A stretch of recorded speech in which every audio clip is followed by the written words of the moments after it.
Hi, my name is Gigi. You can call me Gladys Murungi.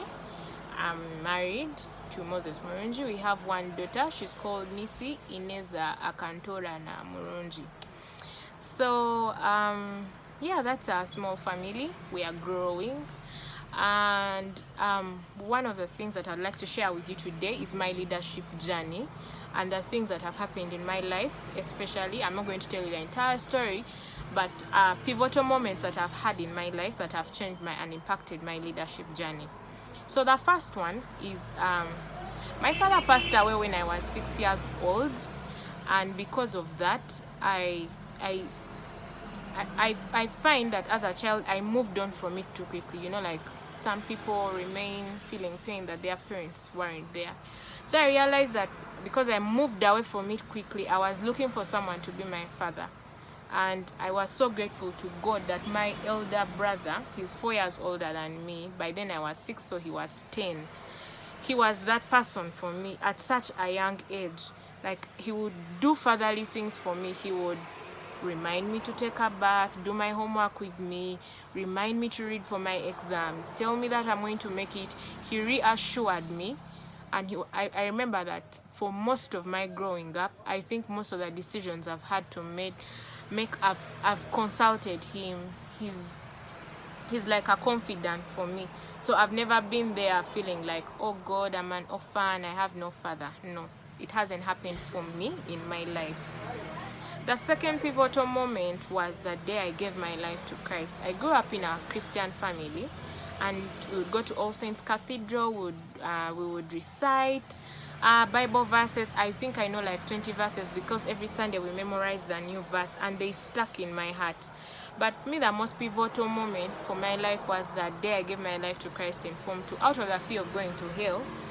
But that led me then to a journey in 2017 when I encountered Andrew Womack Ministries, where we were led through a discipleship evangelism course. I remember how I got there. I was tired of life and what. And there's so many fellowships that had come up. There was all these rumors about false prophets, false teachers of the word. But I gave it a chance. I went, and I remember I was wowed by my first class, Eternal Life, and I've never looked back. I thank God because I can ably lead in a church space. I know that God has called me, and it's one of the most valuable things that I'll ever lead in. The third one is that day that I felt God calling me to lead, and to lead in a missional community. I know it's a church space, but a missional community itself. I learned so many things about myself. I used to think that I was not easily irritated by people. But when I started leading in that space, oh my God, you find all sorts of people.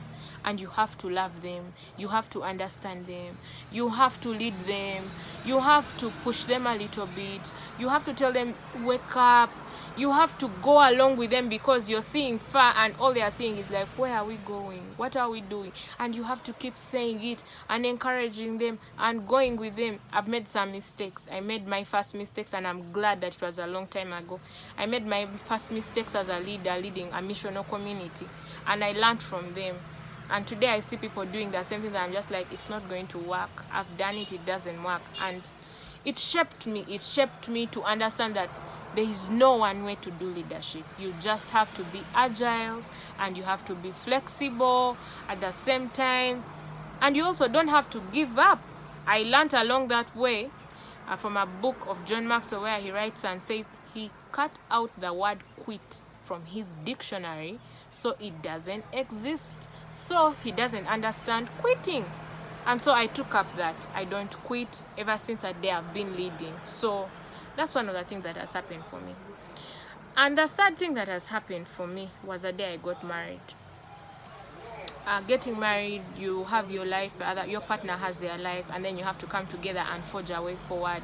And because I'm the wife, I have to follow. So I had never had someone lead me directly. Okay, I've had people that I follow by myself, like I choose. But this time, I didn't know that that's what I had to do. And so in the beginning, it was a thing of, I want to learn, I want to know. You're like, am I failing at this thing? Is it working out? Because you're trying to make it work. And I found that blending a family is one of the things that teaches you a lot also about yourself. You discover so much about it. If you really want to know who you really are, you need to get married, because while you're having the butterflies and saying I love you and blah blah blah, when you start living with them, you learn a lot about yourself. You learn about them, but even about yourself, like the revelation is too high in that place. So for me, I feel that those things have impacted me significantly, and I feel that I'm still growing, and I am not afraid to delve into different spaces. I'll lead. This is my first time leading at School of Leadership, leading a group of students who must all complete with success and must all get transformation. So my leadership story is really long, but I decided that I'll cut it short so that we can, you can feel free to ask me any questions about myself, about the things I've shared, or even the ones I've not shared that you may want to find out. Thank you for listening to me. I hope you enjoyed the story. Bye.